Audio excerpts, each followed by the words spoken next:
everyone. Well, good morning. I said it again. Good morning, good afternoon, good evening, wherever you are in the world. Hello, everyone. This is Luca Majno with Frank Gregory Ford again.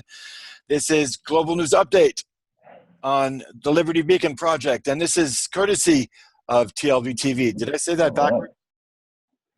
This is Global News Update on TLB TV, courtesy of the Liberty Beacon Project, where we give you complete backstage and up-to-date info as to the developments occurring in our world today. Greg, good day. Excellent. There's so much going on today for me that I had to literally stay away from the internet when I was preparing the show today. I got up early. How's it going there, Greg? Well, it is absolutely fine. I know we normally record on Sunday, but it worked out well because we just happened to take a trip down to the Fort Ross winery in Fort Ross, California. Those Russians are always in the news doing something. And Fort Ross is the original settlement in all of America, okay? And guess who settled it? The Russians. So the Russians are coming, yes, but they've also been here before. And there is a beautiful old fortress there, a Russian fortress. And actually, when the ambassadors come to the west coast of California, they always make a homage to Fort Ross, California. Okay, it was their place, So we were there, and we went up and sampled wine. That's what you do when you're in California, right? Northern California, at least, to sample wine at the Fort Ross winery, and it is actually owned by some good friends now. And it is their South African friends. So we all love to sample the best wine in Northern California, as far as I'm concerned. Forget Napa Valley, okay? Yeah, it's all Hollywood now. Right. And we had some of the best wine you can imagine, reds and whites, okay? So, so that's what we do in California. You can't drink and drive afterwards, though. Well, all you need to do really is take your cell phone and go sit by the pool. It's law that everyone in California has to have an indoor pool, okay? In-ground pool. Right. He's gonna make me drool all over myself all over again. I'm gonna have to stop the show and go to the bathroom and clean up. So anyway, yes, it's a spectacular day here in California, and I would love to hear what you have to say on Snapshot about the world. Well, I appreciate it, Greg. It's just that I'm, as a sensitive person, every time I look, there's something else. There's something going on. There's something else. Oh, look at this. There's something else. So today on my show, I wanted to jump around a lot and show you how everything is connected.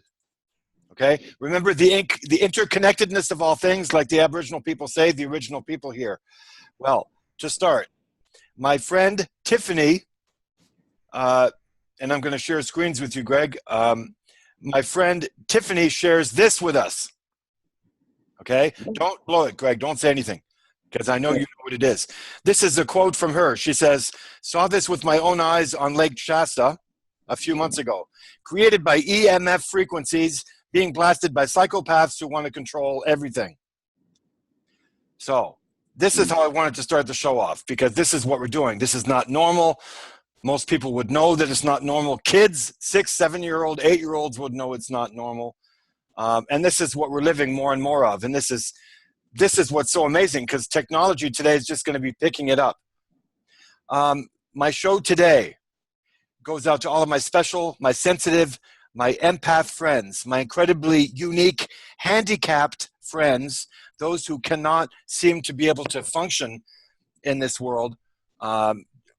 This world today that's labeled, like we're all being labeled so that Big Pharma can take care of us. The world is beautiful, but it has a disease called man.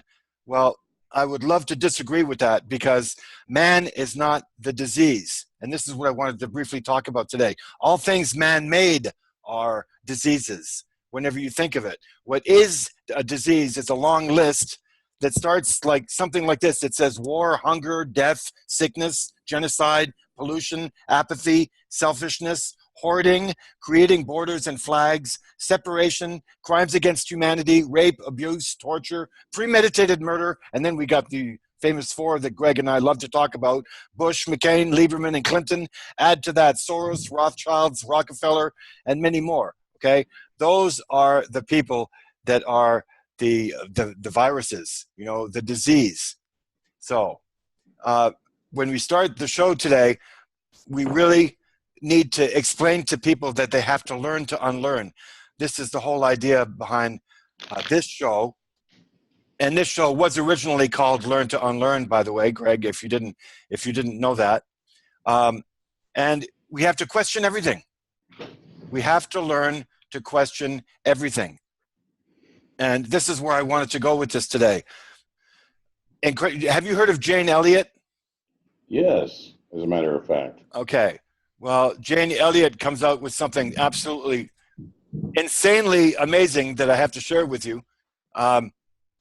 And she talks in front of a huge audience, okay? And we're showing a picture of her right now. Her picture is going to be coming up every now and then. She says, in front of a whole audience, okay?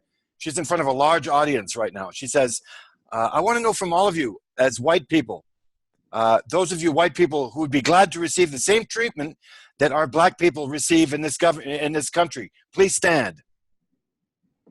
And nobody gets up. So she says, you mustn't have understood the directive. So she repeats it, and nobody stands. And she says, okay, that states very plainly to me that you know what is happening. You know that you don't want it for you. And I'd like to know why you're so willing to accept and to allow it to happen for others. And this is where we're going with all of this, because nobody's saying anything. Everybody knows that it's wrong, but nobody does anything about it.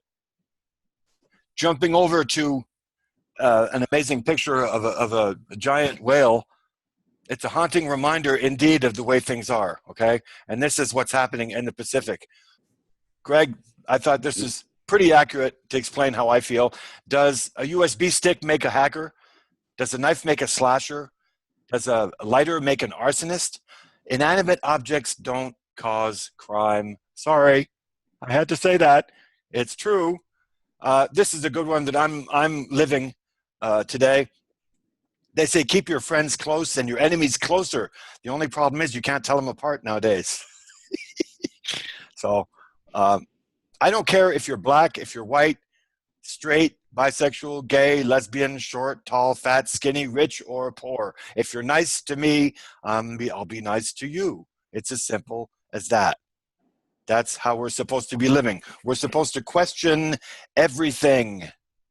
Question the Rockefeller Foundation. Find out why they oppressed natural medicine for a century. Find out what allopathy is and how J.D. Rockefeller said competition is a sin. Okay, we're poisoned by medicine. How Rockefeller cartel drugs are keeping us sick. Find out what is going on. Look at fluoride by itself. Greg, I think on one show we said recently that 122 quote known unquote cancers are directly relevant to fluoride. So corrosive that special equipment is required to store it. It eats holes in concrete, dissolves metal and human flesh, but it's okay to add to our drinking water, right? Not a problem. Look at this, Linus Pauling. Look at what he says about cancer. Hello. Most cancer research is largely a fraud. And that the major cancer research organizations, we don't have to name them, we know who they are, they're derelict in their duties to the people who support them. Thank you very much. Truth bomb, that's what I call it. As well as chemo and radiation, they're a scam, okay? Just like vaccines, they're a scam. Quickly, Greg, thinking of vaccines, since it's my turn to talk here for a short period of time. Michael D. Farley, he says, in New Jersey, highest autism rate in the U.S., highest vaccination rate in the U.S. He's done enough autopsies to know that there's also brain swelling that is directly relevant to vaccinations being given, every single vaccination. Establishment medicine, with little or no evidence to support their barbaric use of these highly toxic drugs, continues to make fortunes while their patients spend their last days vomiting, debilitated, bald-headed, and without dignity. Okay, this is what we're living. This is what we're encouraging and we're enabling if we don't speak up, if we don't do things that Greg and I are trying to do in this show. Cancer was practically unknown until the cowpox vaccination began to be introduced. And this doctor said that he's seen 200 cases of cancer, but not one case in an unvaccinated person. Look at the date, folks, 1850 to 1936. Wasn't that when Harry Anslinger came in and took over? 1936. That's right. Cannabis was used for primary medicine for more than 100 separate illnesses. Okay? And they said no more.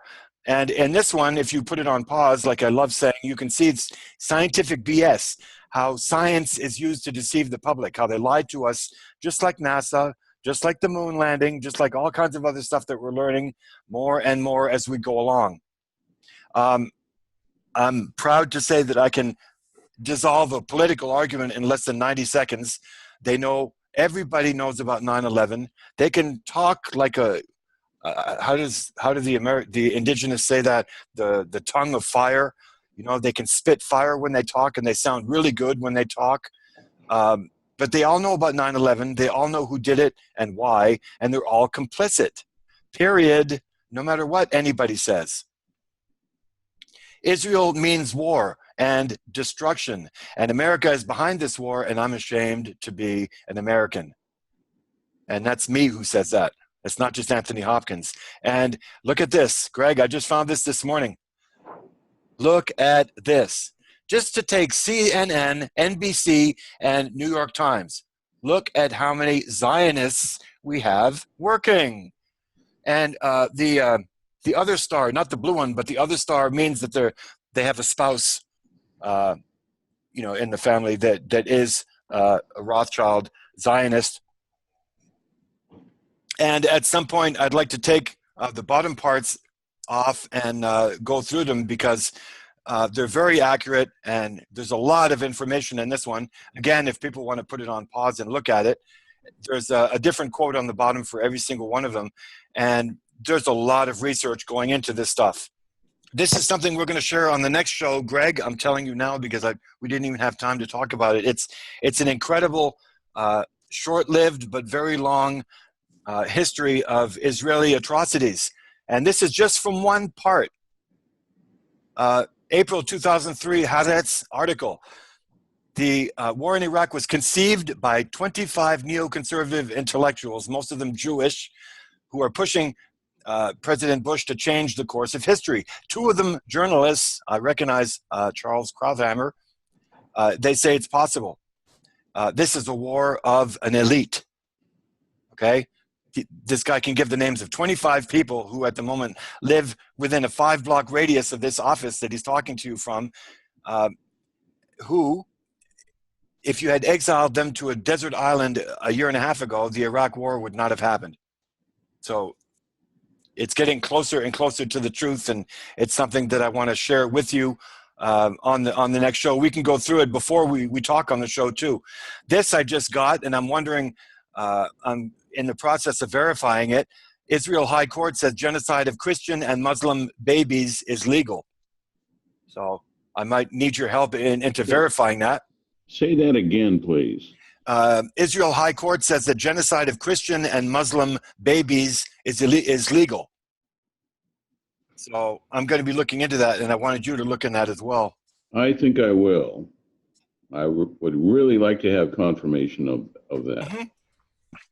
Imagine a country that rewards murderers and makes them heads of state. Then imagine a country that boasts that all its foreign policy will be based upon lies. Welcome to Israel. And then I said, whoa, hang on a second. FDR Rothschild did Pearl. Bush/Rothschild/CIA did JFK. Duh. Everyone knows about 9/11. It sounds like just another Rothschild. It sounds like another child with the same father, which is Rothschild, as we know. And I would like to make the recommendation of examining LBJ's foreign policy when he allowed Israel to attack our intelligence ship in the Middle East to start a war, by Israel, yes, on 7 other neighbors. Okay. And I've always got that film clip of LBJ sitting in his office. He loved Israel. Yeah. Okay. And he wanted to know why that ship wasn't on the bottom of the goddamn sea. Mm-hmm. Okay. Absolutely.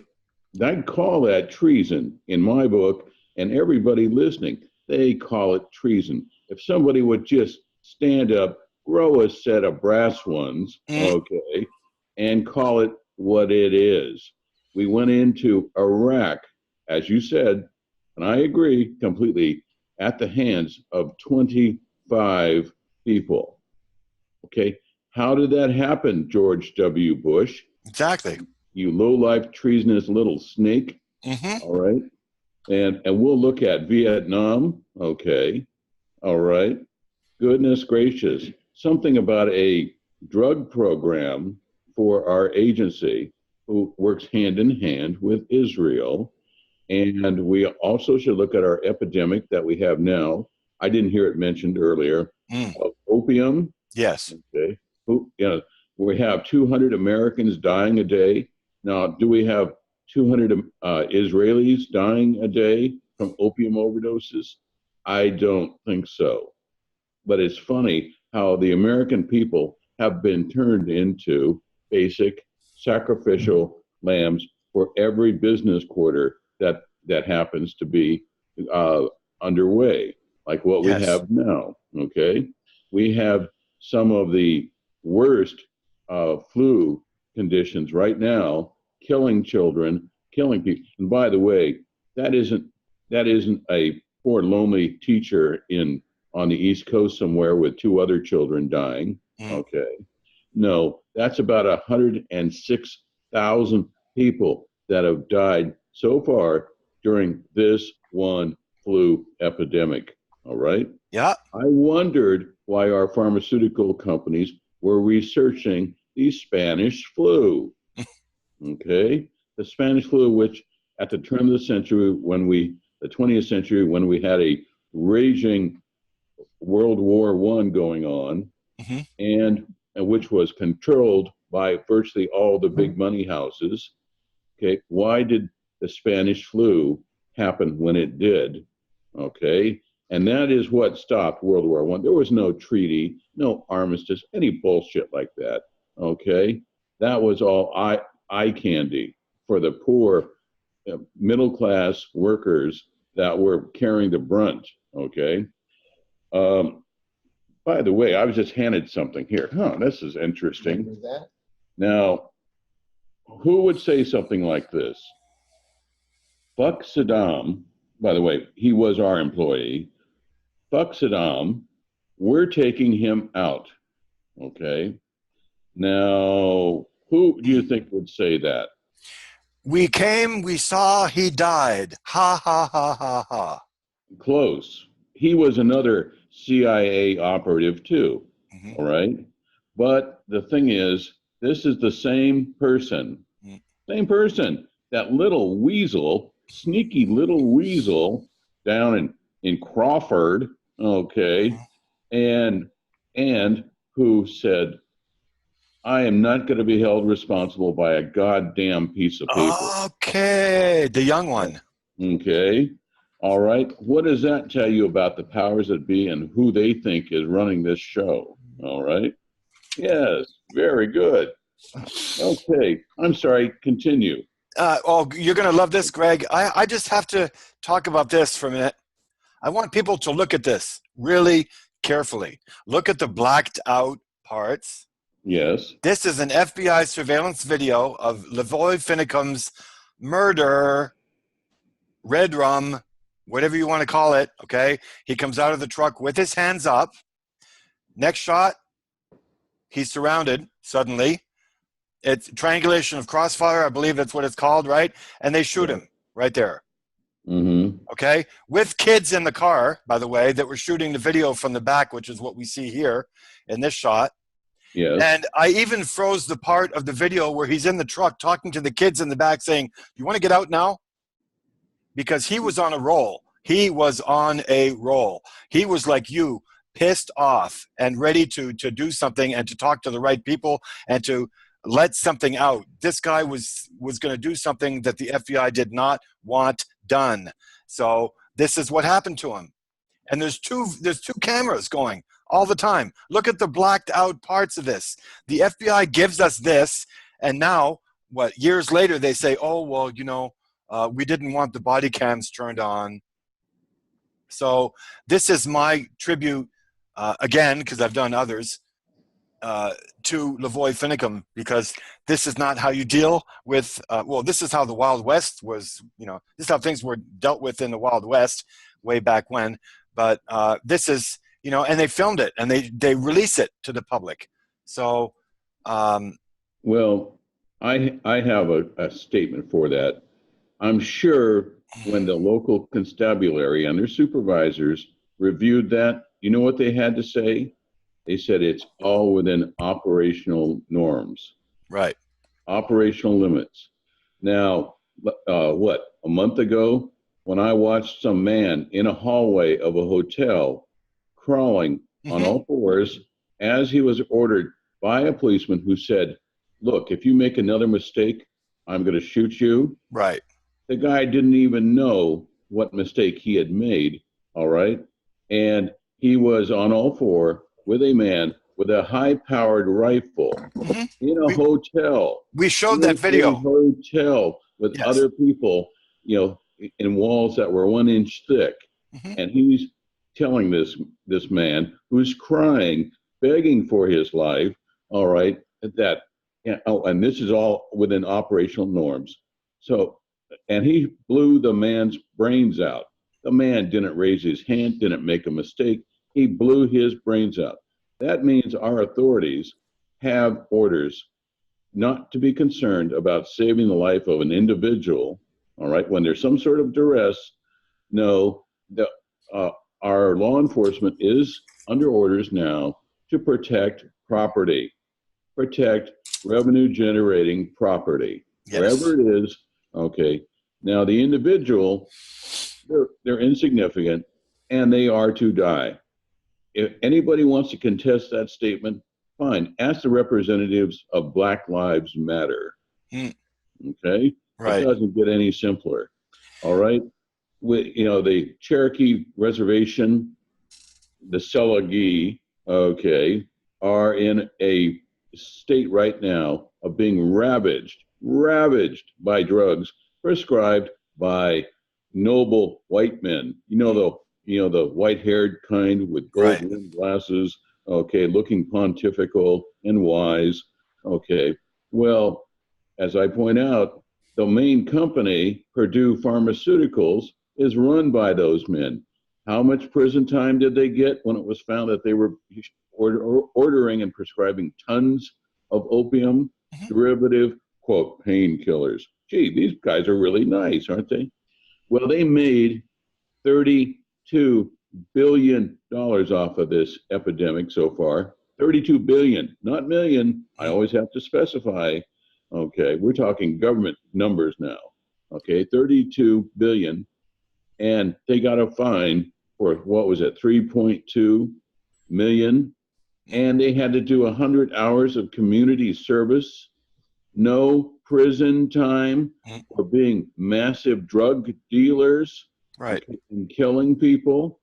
What does that tell you? That tells me, first of all, that we have to start ordering, not asking, not lobbying, not bribing. We have to order as the people who support and run this country. We have to order, okay, the imprisonment of people when they're caught, or if they're responsible for cold calculated murder, put them on death row in the federal system, okay?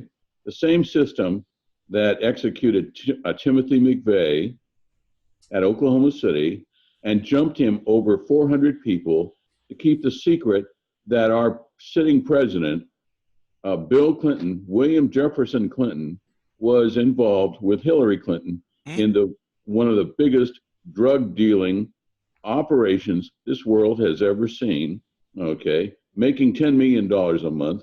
He orders the execution of Timothy McVeigh who was part of the operation to blow up Oklahoma City. Right. All right. Yes, he jumped him over 400 people, put him in that little linoleum-lined room, all right, and executed him. Okay. So what we have here is a situation that if you're sleazy enough, if you're compromised enough, yes, you can make billions of dollars too. All right. So, and we have an organization called the CIA that has done everything virtually from its inception in the late 40s. Okay, its inception to create a drug issue, pretty much like China had with the British. Okay, you want experts on drug abuse? Just ask the Chinese how they had to deal with the British opium wars. All right, the kinder, gentler Magic Kingdom of the UK wasn't going to cut the Chinese, which they had other things. Okay, the Chinese had lots of stuff that the British wanted. Okay, any slack, and they are going to annihilate millions of people in the process to do it. That's what we have here with our own government. Yes, enemies foreign and domestic. Well, we ran out of foreign ones. Guess what? We have domestic ones now, and they got the bit between their teeth, and they're running with it. Okay. Yeah. You must unlearn what you have learned. Yes. I concur. This is probably the most important thing that this show has ever talked about. It's about being able to, first of all, you know how they say, yes, Avatar said it, okay, but so many tribes have said it before that you don't have the glass empty. You never have the glass empty. You always have enough water in your glass so that you can have more put in. But the theory was, and I was mistaken, I thought that they meant an empty glass. You always make sure you have a little bit left in your glass. And you're always able to learn more and question everything. That's probably the most important thing. When you're at that stage, everything's possible. But Greg, I'm going to leave you with the last words because we are short on time again. And I just wanted to thank you again for being able to come onto the show and change schedules so easily. What we need to do, obviously we have a problem. We have a big problem, okay, that is shaking our country to its foundations. When we have a president that decides, which is in the long line of presidents, has decided when to start wars and when to stop them, okay? And we have a president that is an embarrassment. He's become an embarrassment. And what we need to do as the owners of this country, yes, the middle class are the legitimate owners. Doesn't mean they are actually owning their own country. But what you need to do is teach everyone, especially children in school, is history. All right? What has happened? Why are we going full circle? We're not seeing anything new here. Nothing has been invented that is going to make America great again. America has always been great. All right? Since its inception, its precarious inception, it has always been great. And they have conveniently done bad things to people that were supposedly under their control and looking to the American government for protection. It happens every day. Right now, just look at the massaged news that we have, all owned by the CIA. You don't see anything, okay, unless you watch this show and listen to this show, that is going to be any kind of threat to any new agenda or even an old agenda. All right. So that's what we have here. The second thing is we have people masquerading as protectors of other individuals and society. They're called lawyers. Okay. Forget attorneys. They just add a few bucks to their fees when you say attorney. Lawyers. Yes. And they make their living by twisting and mangling laws. Okay. And laws, as far as I can tell, have been mangled to where it resembles the making of sausages. Okay. Nothing is more nauseating or disgusting, okay, than watching sausages made. That's what we have called laws now.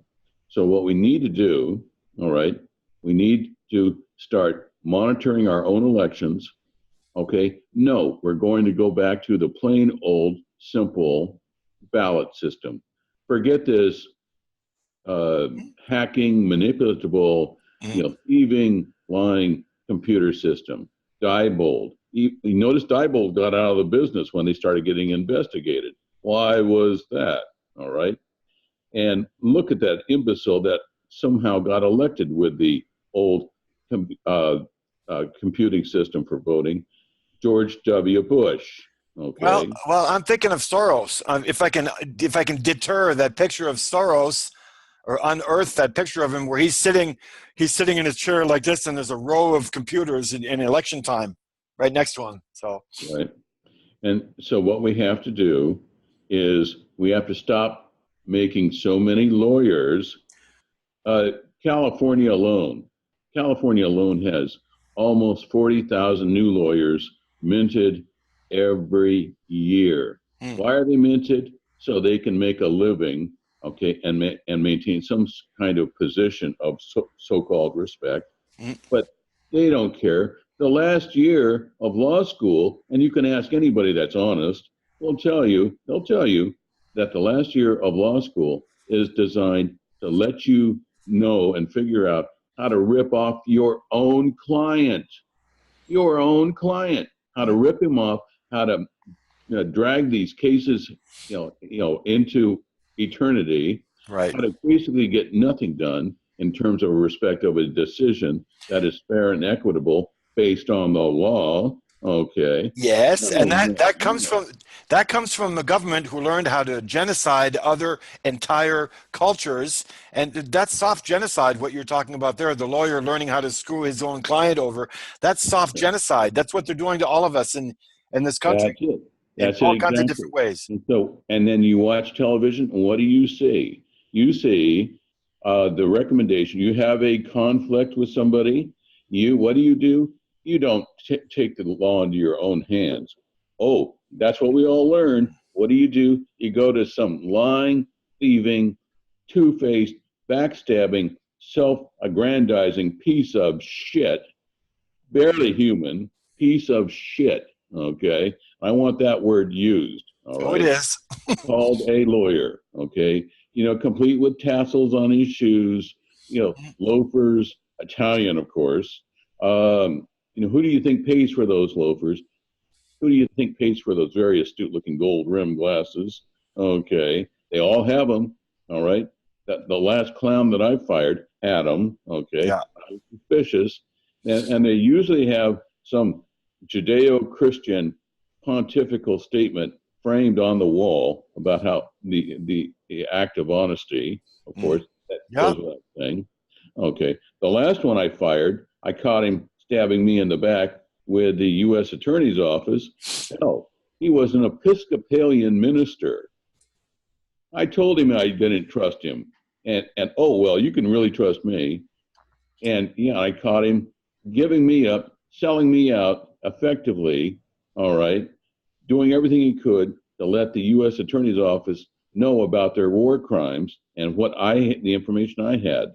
So there was an example of one of the best. Okay, you can look him up.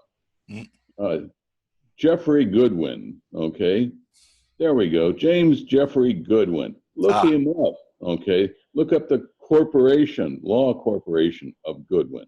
All right, and look up his case 14-15050 with the U.S. Supreme Court. Okay, filed in California. Find out what your fate is, America, when you put your hands, a fate into the hands of these people. All right, that's absolutely what you have. So what we have to do is teach history. Everybody says, "Oh yeah, soft science." Ha ha ha. You got to do something to make you money, right? Well, that has really worked out well for our society. Do something that makes you money.